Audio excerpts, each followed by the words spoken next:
હાલો તમે ચાલુ કરો, હું ચાલુ કરું, આપણે બોડી ઓન કેમેરા, તમે ચાલુ કરો, હું ચાલુ કરું.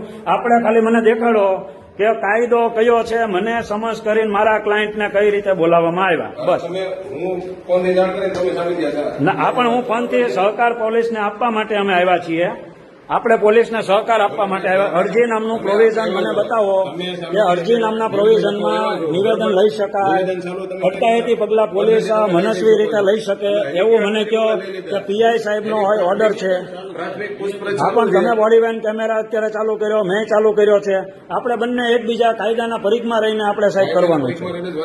હા, બસ તમે મને સમજ બતાવો. આપણે લઈ નથી લીધા, લેવાના નથી. પૂછપરછ કઈ રીતે તમે કરી શકો, મને કાયદાનું પ્રોવિઝન બતાડો. અરજી કઈ શબ્દમાં આવે છે? અરજી બીએનએસએસ ના કાયદામાં અમે આવ્યા છીએ અમારી રીતે અમે જઈએ છીએ. એટલે પોલીસ સ્ટેશનમાં આવ્યા એટલે અમને ન જવા દેવું એવો કોઈ કાયદો નથી. સહકાર કોઈ જાતનો મળશે નહીં. કાયદો જે કહેતો હશે તો સહકાર મળશે. સહકાર કાયદો હશે તો મળશે. એડવોકેટ છું પણ કાયદો જાણું છું.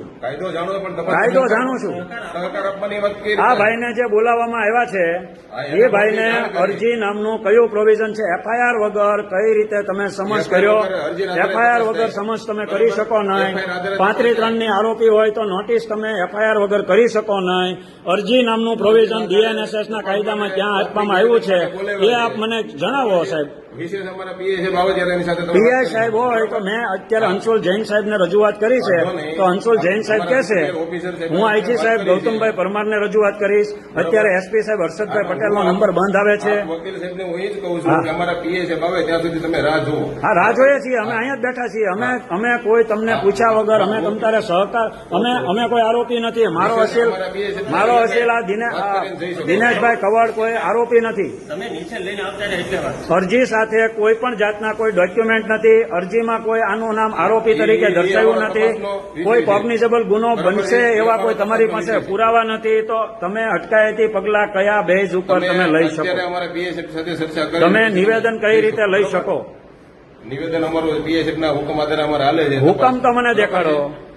તમે હુકમ દેખાડો, તમે મને પ્રોવિઝન દેખાડો, તમે મને કાયદો બતાડો, બધું જ મને દેખાડો. મેં પીઆઈ સાહેબને અટકાયતી પગલા ન લઈ શકાય દરેક કિસ્સામાં એના મેં પરિપત્રો મોકલાવ્યા છે ગુજરાત સરકારના. એના મુજબ કાયદા મુજબ કામ કરો. હું અહીંયાથી હિરેન બધેકા, હું એડવોકેટ છું, હું એક જવાબદાર માણસ છું અને હું તમને એટલું પ્રોમિસ આપું છું કે હું અહીંયાથી કોઈ ભાગી નાસી જઈશ નહીં કે મારો આ અસીલ લઈ તે ભાગી નાસી જશે. બસ અમને